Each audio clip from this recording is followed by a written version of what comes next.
Hi friends, Assalamu alaikum. Welcome back SHANSHABI recipes. ഇന്ന് ഞാൻ വന്നിരിക്കുന്നത് കേരള പൊറോട്ടയുടെ മറ്റൊരു വേർഷൻ ആയിട്ടാണ്. അതേ ടേസ്റ്റ് ആണ്, പക്ഷേ വേറെ രീതിയിലാണ് ഉണ്ടാക്കുന്നത്. എല്ലാവരും കണ്ട് സപ്പോർട്ട് ചെയ്യുക, എല്ലാവർക്കും ഇഷ്ടമാകും. അതിനായിട്ട് ഞാനിവിടെ 1 കപ്പ് ഗോതമ്പ് പൊടിയും 1 കപ്പ് മൈദപ്പൊടിയും കൂടിയാണ് എടുത്തിരിക്കുന്നത്. 250 ml മെഷറിംഗ് കപ്പിലാണ് ഇത് അളന്നെടുത്തിട്ടുള്ളത്. നിങ്ങൾക്ക് കൂടുതലാണെങ്കിൽ പകുതി മൈദപ്പൊടിയും പകുതി ഗോതമ്പ് പൊടിയും ആക്കിയിട്ട് അളന്നെടുത്താൽ മതി. പിന്നെ അതിലേക്ക് ആവശ്യമായിട്ടുള്ള ഉപ്പും, പിന്നെ അതിലേക്ക് 2 ടീസ്പൂൺ പഞ്ചസാരയും 1 ടീസ്പൂൺ നെയ്യും പിന്നെ 1 മുട്ടയും ചേർത്ത് കൊടുക്കാം. ഇവയെല്ലാം ചേർത്തതിന് ശേഷം നന്നായിട്ട് കൈകൊണ്ട് മിക്സ് ചെയ്തെടുക്കാം. ഇതെല്ലാം ഈ പൊടിയിൽ മിക്സായി കിട്ടണം, നല്ലപോലെ മിക്സായി കിട്ടണം. അതുകൊണ്ട് തന്നെ നല്ലപോലെ അത് നന്നായിട്ട് കുഴച്ചെടുക്കണം. പിന്നെ ഇതിലേക്ക് 1/2 കപ്പ് പാലും കൂടി ഒഴിച്ചു കൊടുക്കാം. നോർമൽ ടെമ്പറേച്ചറിലുള്ള പാലാണ്, ചൂടുള്ള പാലൊന്നും അല്ല. അത് ചേർത്തതിന് ശേഷം അത് നന്നായിട്ട് മിക്സ് ചെയ്തതിന് ശേഷം അതിലേക്ക് ആവശ്യമായ വെള്ളം ഒഴിച്ച് നന്നായിട്ട് സോഫ്റ്റായി കുഴച്ചെടുക്കാം.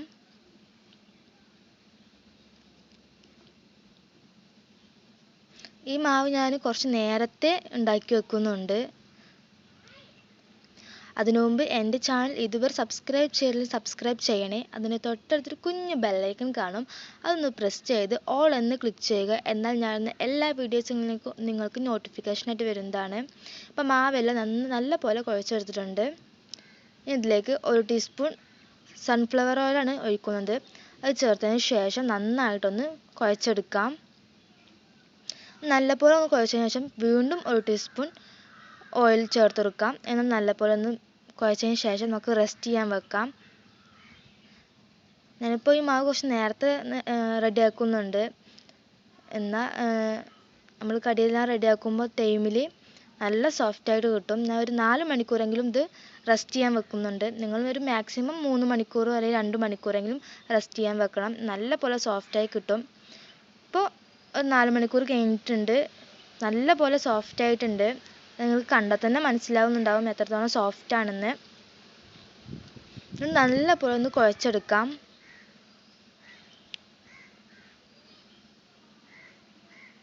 ഇതൊന്ന് ബോൾ പിടിച്ചിട്ട് ഒന്നും കൂടി റെസ്റ്റ് ചെയ്യാൻ വെക്കണം. ഒരു 10 മിനിറ്റ് റെസ്റ്റ് ചെയ്യാൻ വെച്ചാൽ മതി.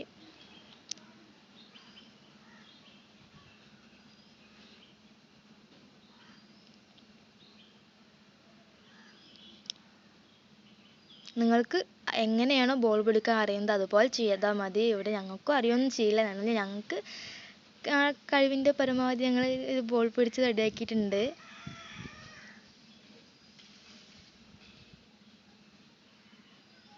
ഇത്രയും നമുക്ക് ഇതിന്ന് കിട്ടിയിട്ടുണ്ട് ബോൾസ് ആക്കിയിട്ട്. പിന്നെ അതിൻ്റെ മുകളിൽ ഓയിലൊന്ന് ബ്രഷ് ചെയ്ത് കൊടുക്കാം. ഇത് ചെയ്യുന്നത് എന്തിനെന്നാൽ ഇതൊന്ന് ഡ്രൈ ആയി പോകാതിരിക്കാൻ വേണ്ടിയിട്ടാണ്. എന്നിട്ട് ഇതൊന്ന് അടച്ചു വെക്കാം. ഞാനിവിടെ ചെറിയൊരു പണിയിലായിരുന്നു. കുറച്ച് പച്ച ബേ ലീഫ് കിട്ടിയിട്ടുണ്ട്. അതൊന്ന് നല്ലപോലെ കഴുകിയിട്ട് ഒന്ന് ഉണക്കാൻ വെക്കാമെന്ന് വിചാരിച്ചു. നല്ല വെയിലുണ്ടായിരുന്നു, അതുകൊണ്ട് തന്നെ ഉണക്കാൻ വെക്കാമെന്ന് വിചാരിച്ചു. ഇവിടെ അമ്മായിയുടെ വീട്ടിൽ നിന്ന് കിട്ടിയതാണ്. അവരുടെ വീട്ടിലിതുണ്ട്, അതുകൊണ്ട് പോയി പൊട്ടിച്ചു കൊടുന്നതാണ്. നമുക്കിത് നെയ്ച്ചോറിലൊക്കെ ആവശ്യമുള്ളതല്ലേ. പുറത്തുനിന്ന് അധികം കിട്ടുകയൊന്നും ചെയ്യുന്നില്ല, അതുകൊണ്ട് തന്നെ ഒന്ന് ഉണക്കിയെടുക്കാമെന്ന് വിചാരിച്ചു. ഒരു ദിവസം കൊണ്ടൊന്നും അത് ഉണങ്ങി കിട്ടില്ല. 1-2 ദിവസം കഴിഞ്ഞിട്ടുള്ളൂ നേരത്തിൽ ഉണങ്ങി കിട്ടുക. നല്ലപോലെ ആ കടയിൽ നിന്ന് കിട്ടുന്ന അതുപോലെ കിട്ടണമെങ്കിൽ 1-2 ദിവസം വെയിലത്ത് തന്നെ വെക്കണം. ഞാൻ ഒരു ദിവസം വെച്ചപ്പോൾ ഇതിന് 3/4 ഭാഗം ഇത് ഉണങ്ങി കിട്ടിയിരുന്നു. പിറ്റേ ദിവസം കൂടി വെച്ചപ്പോൾ ക്ലിയർ ആയിട്ട് കിട്ടി.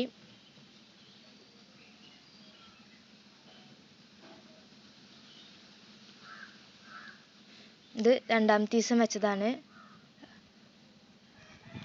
കുറച്ച് ഭാഗമേ ഉണങ്ങിയിട്ടുണ്ടായിരുന്നുള്ളൂ, കുറച്ചുകൂടി ഉണങ്ങാണ്ടായിരുന്നു.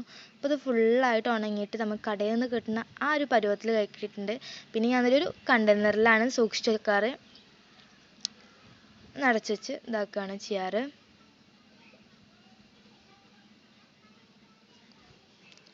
ഇപ്പോൾ നമ്മൾ റെസ്റ്റ് ചെയ്യാൻ വെച്ച് നല്ലപോലെ ഒന്നുകൂടി സോഫ്റ്റ് ആയിട്ടുണ്ട്. ഇനി നമുക്കതൊന്ന് ഇത് നമ്മൾ വീശി അടിക്കാതെ കൈ കൊണ്ട് തന്നെ ഒന്ന് പരത്തിയെടുക്കുകയാണ്. അതിൽ കുറച്ച് ഓയിലൊന്ന് സ്പ്രെഡ് ചെയ്തിട്ട് എത്രത്തോളം തിന്നാക്കി എടുക്കാൻ പറ്റുന്നോ അത്രത്തോളം തിന്നാക്കാം. കീറിയാലും പ്രശ്നമൊന്നുമില്ല, നമ്മളത് വേറെ രീതിയിലാണ് ചെയ്യുന്നത്, അതുകൊണ്ട് കീറിയാലും പ്രശ്നമൊന്നുമില്ല. ഇതിപ്പോൾ വേറൊരു തട്ടിൻ്റെ മുകളിലേക്ക്, വലിയൊരു പാത്രത്തിൻ്റെ തട്ടാണ്, അതിൻ്റെ മുകളിലേക്ക് വെച്ച് കൊടുത്തിട്ടുണ്ട്. ഇനി അതുപോലെ തന്നെ ബാക്കിയുള്ളതും കൂടി നമുക്ക് ഇങ്ങനെ തന്നെ ചെയ്തെടുക്കാം. എല്ലാവർക്കും വീശിയെടുക്കാൻ കഴിയണമെന്നൊന്നുമില്ല, അതുകൊണ്ട് തന്നെ ഈ ഒരു മെത്തേഡ് എല്ലാവർക്കും യൂസ്ഫുൾ ആകും. പൊറോട്ട ഒക്കെ ഇഷ്ടമില്ലാത്ത ഒരാൾ പോലും ഉണ്ടാവില്ല, അതുകൊണ്ട് തന്നെ നമുക്കിത് വീട്ടിൽ തന്നെ ട്രൈ ചെയ്യാവുന്നേ ഉള്ളൂ.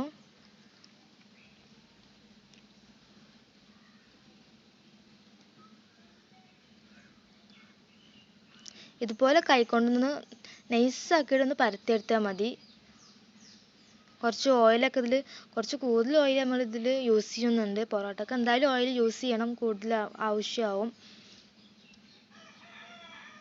എന്നാലും വീട്ടിലുണ്ടാക്കുമ്പോൾ നമുക്ക് വിശ്വസിച്ച് കഴിക്കാം. പിന്നെ നേരത്തെ പരത്തിയതിൻ്റെ മുകളിലേക്കാണ് ഇത് ഇടുന്നത്, അതുകൊണ്ട് തന്നെ കുറച്ച് പൊടി അതിൽ വിതരണം ഒട്ടിപ്പിടിക്കാതിരിക്കാൻ വേണ്ടിയിട്ടാണ്, നമുക്ക് ലെയർ നേരത്തിൽ കിട്ടാൻ വേണ്ടിയിട്ടാണ് അതിൻ്റെ മുകളിലേക്ക് ഇട്ടിട്ടുണ്ട്. ഈ നേരത്തിലൊന്ന് അതിൻ്റെ മുകളിലേക്കൊന്ന് വെച്ചെടുക്കാം. ഇങ്ങനെ തന്നെയാണ് എല്ലാതും ചെയ്തെടുക്കുന്നത്.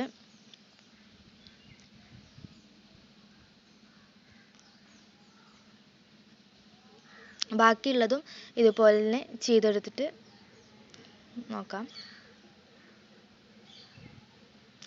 ഇപ്പോൾ ബോളിൽ നിന്ന് പകുതി ബോൾസ് നമ്മളിതിങ്ങനെ പരത്തിയെടുത്തിട്ട് ഇതിൻ്റെ മുകളിൽ പൊടിയിട്ടിട്ട് നേരത്തിലൊന്നാക്കി എടുത്തിട്ടുണ്ട്.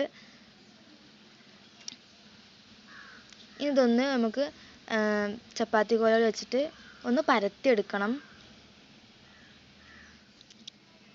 ഒന്നും കൂടി തിന്നാക്കാൻ വേണ്ടിയിട്ടാണ്. അധികം കട്ടി വേണ്ട, നമുക്ക് നമ്മുടെ ശരിക്കുള്ളൊരു പൊറോട്ടയുടെ ആ ഒരു ഇത് കിട്ടില്ല. പകുതി ബോൾസ് ഞാൻ ഇവിടെ തന്നെ വെച്ചിട്ടുണ്ട്, അത് നമുക്ക് അടച്ചു വെക്കണം, എന്നാൽ ഒന്നും കൂടി സോഫ്റ്റായി കിട്ടും. നമ്മൾ ബാക്കിയുള്ളത് റെഡിയാക്കുമ്പോഴേക്കും ഇതുപോലെ ഒന്ന് പരത്തി കൊടുക്കാം. കൗണ്ടർ ടോപ്പിലാക്കി എടുക്കുകയാണെങ്കിൽ വളരെ എളുപ്പമായിരിക്കും. ഇതിപ്പോൾ ഇതിൻ്റെ മുകളിലായതുകൊണ്ട് കുറച്ച് പണിയുണ്ട്, എന്നാലും എളുപ്പം തന്നെയാണ്. കൗണ്ടർ ടോപ്പ് ആണെങ്കിൽ പെട്ടെന്ന് നമുക്ക് ചെയ്തെടുക്കാം. ഇങ്ങനെ പരത്തിയതിന് ശേഷം ഓരോ ലൈനായിട്ട് മുറിച്ചെടുത്തിട്ട് നമുക്ക് പൊറോട്ടയുടെ ആ വീല് പോലെ ആക്കാം.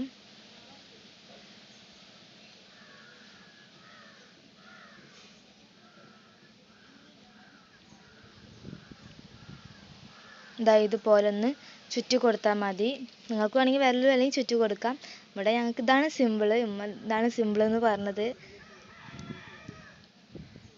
ഇങ്ങനെ തന്നെ എല്ലാതും ചെയ്തെടുക്കാവുന്നതാണ്.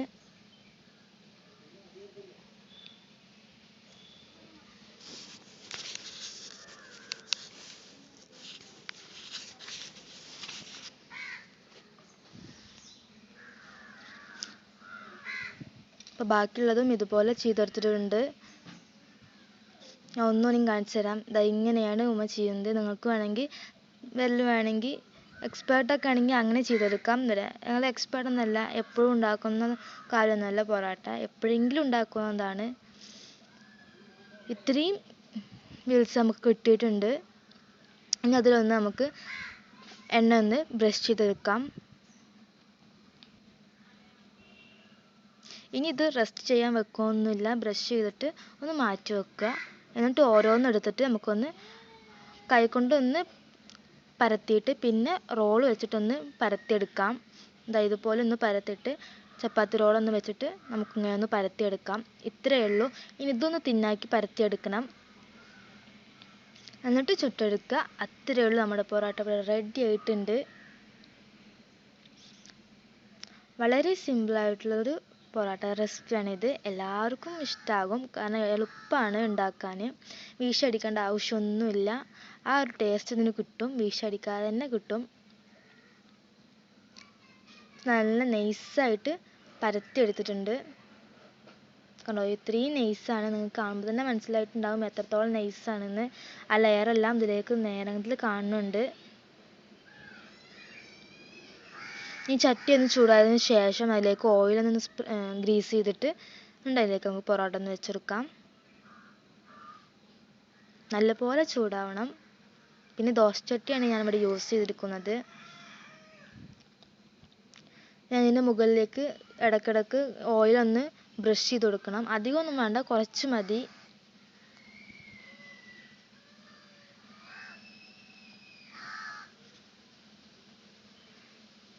നമ്മളിതിൽ ഫുള്ളായിട്ട് ഗോതമ്പ് പൊടി അല്ല യൂസ് ചെയ്തിരിക്കുന്നത്. പകുതി ഗോതമ്പ് പൊടിയും പകുതി മൈദപ്പൊടിയാണ്.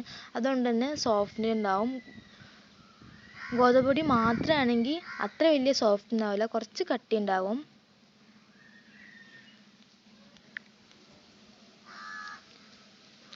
നമ്മുടെ പൊറോട്ട ഇവിടെ റെഡി ആയിക്കൊണ്ടിരിക്കുകയാണ്. അപ്പത്തിനും ബാക്കിയുള്ളതും കൂടി ഉമ്മ പരത്തിക്കൊണ്ടിരിക്കുകയാണ്. ഞാൻ ഇവിടെ ചുട്ടുകയാണ്. അടുത്ത ഇവിടെ റെഡി ആയിട്ടുണ്ട് പരത്തിയത്.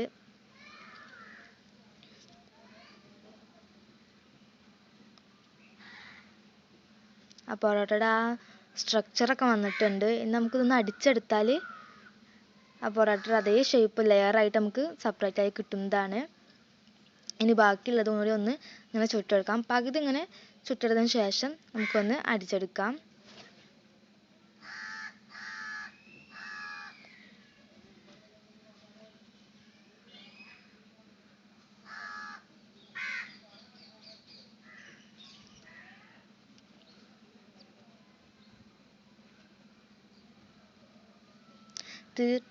തീർച്ചയായും നിങ്ങൾക്ക് ഈ വീഡിയോ ഇഷ്ടമായാൽ എന്തായാലും ലൈക്ക് ചെയ്യണം. നിങ്ങളുടെ സപ്പോർട്ട് നമുക്ക് ആവശ്യമാണ്. അതുകൊണ്ട് തന്നെ പ്ലീസ് സപ്പോർട്ട് ചെയ്യുക. ഇഷ്ടമായാൽ തീർച്ചയായും ലൈക്ക് ചെയ്യുക, മറ്റുള്ളവർക്ക് ഷെയർ ചെയ്യണം.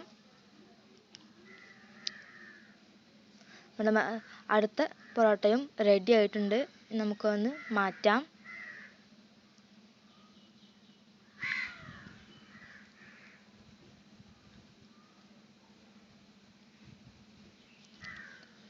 പിന്നെ ഇഫ്താറിന് ഇതല്ലായിരുന്നു ഞങ്ങളത്.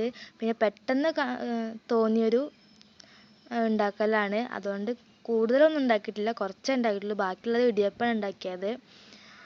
അപ്പം നമ്മുടെ പൊറോട്ട ലെയറായിട്ട് വന്നിട്ടുണ്ട്. നല്ല സോഫ്റ്റ് ആയിട്ടുള്ള പൊറോട്ടയാണ്. കടയിൽ നിന്നൊക്കെ വാങ്ങുന്ന ആ സ്ട്രക്ചറൊക്കെ നമുക്ക് ഇതിലേക്ക് വന്നിട്ടുണ്ട്. ഇനി ബാക്കിയുള്ളതും കൂടി നമുക്കിങ്ങനെ ചുട്ടെടുത്ത് അടിച്ചെടുക്കാം. പിന്നെ ഞാനിന്ന് ഇഫ്താറിന് സ്നാക്ക് ഐറ്റംസ് ഉണ്ടാക്കുന്നത് സമൂസയാണ്. സമൂസ എല്ലാവർക്കും ഉണ്ടാക്കാൻ അറിയുമായിരിക്കാം. എന്നാലും ഞാനിതിൽ നിങ്ങൾക്ക് ഈ റെസിപ്പി ഷെയർ ചെയ്യുന്നുണ്ട്. വെജിറ്റബിൾ സമൂസയാണ്. അതിലേക്ക് ഉരുളൻകിഴങ്ങും ഗ്രീൻ പീസും കൂടി ഒന്ന് കുക്കറിലിട്ട് വേവിച്ചെടുത്തതാണ്. പിന്നെ പാൻ വെച്ച് അതിലേക്ക് ഓയിൽ ഒഴിച്ച് കടുക് ഒന്ന് പൊട്ടിച്ചെടുത്തിട്ടുണ്ട്. പിന്നെ പൊട്ടിയതിന് ശേഷം അതിലേക്ക് ഇഞ്ചി, പച്ചമുളക്, ഒരു സവാള എന്നിവ ഇട്ടിട്ട് നന്നായിട്ടൊന്ന് വഴറ്റിയെടുക്കാം. ഞാൻ പെട്ടെന്ന് പറഞ്ഞുകൊണ്ട്, കാരണം എല്ലാവർക്കും ഉണ്ടാക്കാവുന്നതാണ് സമൂസ. അറിയാത്തവർക്കായിട്ടാണ് ഞാനത് പറഞ്ഞു പോകുന്നത്. നന്നായിട്ടൊന്ന് സോഫ്റ്റ് ആയതിനു ശേഷം അതിലേക്ക് കുറച്ച് ഉപ്പും കുറച്ച് മഞ്ഞൾപ്പൊടിയും ചേർത്ത് കൊടുക്കാം. നിങ്ങൾക്ക് വേണമെങ്കിൽ മസാലകൾ ചേർത്ത് കൊടുക്കാം. ഞാനിവിടെ ഒന്നും ചേർക്കുന്നില്ല. വളരെ സിമ്പിളായിട്ടുള്ളൊരു സമൂസ റെസിപ്പിയാണിത്. പിന്നെ അതിലേക്ക് ഗ്രീൻ പീസും ഉരുളൻകിഴങ്ങും ഇട്ട് നന്നായിട്ടൊന്ന് ഉടച്ചെടുക്കാം. അപ്പോൾ നമ്മുടെ മസാല റെഡി ആയിട്ടുണ്ട്. ഇനിയിത് ഒരു മൈദ പേസ്റ്റ് കൂടി ഉണ്ടാക്കണം. നമ്മൾ സമൂസ ഷീറ്റ് ഒന്ന് ഒട്ടിച്ചെടുക്കാൻ വേണ്ടിയിട്ടാണ്. ഞാൻ കുറച്ച് എടുത്തിട്ടുള്ളൂ, 1 ടേബിൾ സ്പൂണോളം മാത്രമേ എടുത്തിട്ടുള്ളൂ. കുറച്ച് സമൂസ ഉണ്ടാക്കുന്നുള്ളൂ. അത് നന്നായിട്ടൊന്ന് പേസ്റ്റാക്കി എടുക്കാം. പിന്നെ സമൂസ ഷീറ്റ് ഞാൻ വാങ്ങിയതാണ്, ഉണ്ടാക്കിയതല്ല. ഇൻഷാ അല്ലാ ഞാൻ ഉണ്ടാക്കിയ സമൂസ ഷീറ്റിൻ്റെ റെസിപ്പി ഞങ്ങൾക്ക് അവർ ഷെയർ ചെയ്യുന്നതാണ്.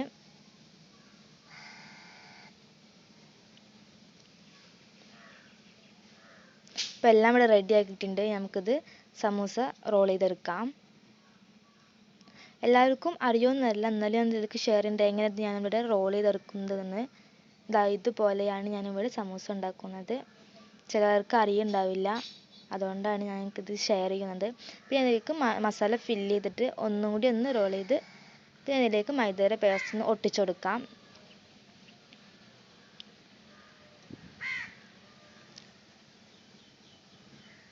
ഇത്രയേ ഉള്ളൂ. നമ്മുടെ സമൂസ ഇവിടെ റെഡി ആയിട്ടുണ്ട്. ഇത് ഫ്രൈ ചെയ്തെടുക്കാം, അത്രയേ ഉള്ളൂ. അധികം ടൈമൊന്നും ഇത് കാറ്റ് കൊള്ളിക്കാൻ പുറത്ത് വെക്കരുത്, കട്ടിയായി പോകാൻ തോലി. അപ്പോൾ എണ്ണ നന്നായി ചൂടായിട്ടുണ്ട്. ഇനി അതിലേക്ക് ഓരോ സമൂസയും ഇട്ട് കൊടുക്കാം. അപ്പോൾ നമ്മുടെ സ്നാക്ക് ഇവിടെ റെഡി ആയിട്ടുണ്ട്. പിന്നെ ഒരു ഗ്രേപ്സ് ജ്യൂസുമാണ് ഉണ്ടാക്കിയിരുന്നത്. അതിനൊക്കെ കാണിക്കാൻ വിട്ടുപോയതാണ്. ഇൻഷാ അല്ലാഹ് അതിൻ്റെ റെസിപ്പി നെക്സ്റ്റ് വീഡിയോയിൽ ഞാൻ ഷെയർ ചെയ്യുന്നതാണ്. നിങ്ങൾക്ക് ഈ വീഡിയോ ഇഷ്ടമായെന്ന് വിചാരിക്കുന്നു. ഇഷ്ടമായാൽ ലൈക്ക് ചെയ്യുക, ഷെയർ ചെയ്യുക, കമൻറ്റ് ചെയ്യുക, സബ്സ്ക്രൈബ് ചെയ്യുക. തീർച്ചയായും ഇഷ്ടമായെന്ന് വിചാരിക്കുന്നു. നിങ്ങളുടെ സപ്പോർട്ട് നമുക്ക് ആവശ്യമാണ്. ഇൻഷാ അല്ലാഹ് മറ്റൊരു റെസിപ്പിയായിട്ട് അടുത്ത വീഡിയോയിൽ കാണാം. Thank you.